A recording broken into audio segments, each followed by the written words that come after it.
I'm Aaron from Columbia. In this video, I'm going to show you how to replace your box shoes. With the box shoe repair kit, you get 3 sets of box shoes. To repair one box, you only need 1 set, but you get 3 sets so you can repair multiple boxes if needed. For the box shoe repair, you need a pair of pliers and a flathead screwdriver. Start by removing your old box shoe.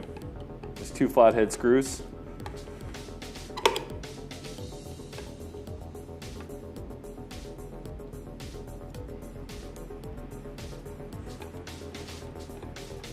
Keep these screws.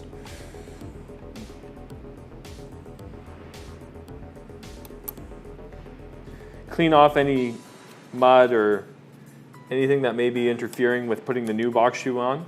Make sure the side plate's nice and clean and that your FFB8 backing plate is nice and clean.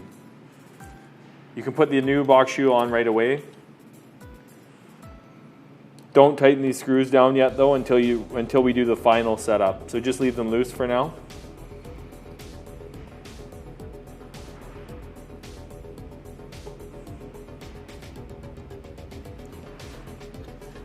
Repeat the same step on the other side. Remove your existing box shoe.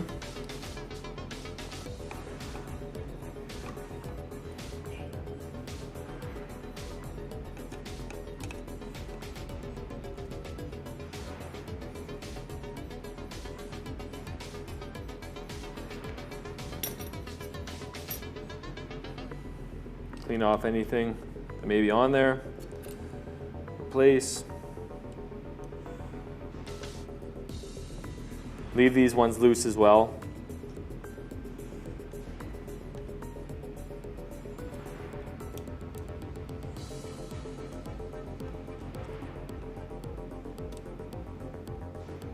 When setting the new box shoe, make sure that it's touching the brass bar and it's right pushed up against your flat box blade.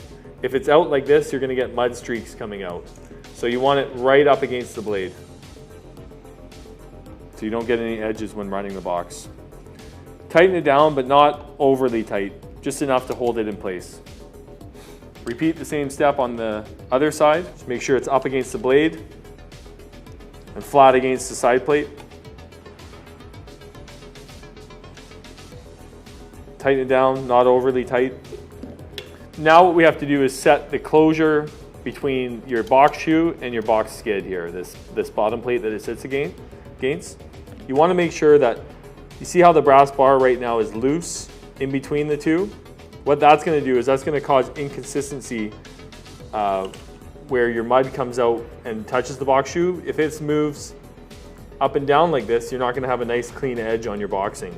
So we got to close that gap up in there. So what we're going to do is you're going to take a pair of pliers on an open setting and close the gap together. So close the skid and the shoe together.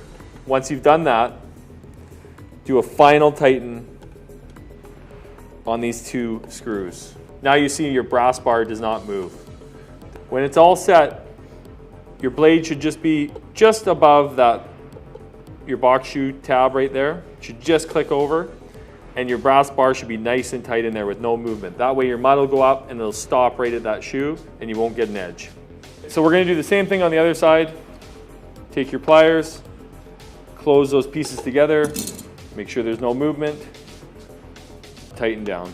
The box shoes shouldn't have to be changed that often if you maintain your blade properly and don't let it wear down to the point where you're actually running on the box shoes. They should last a long time. Thank you for watching today's repair video. For more instructional videos, please go to columbiatools.com.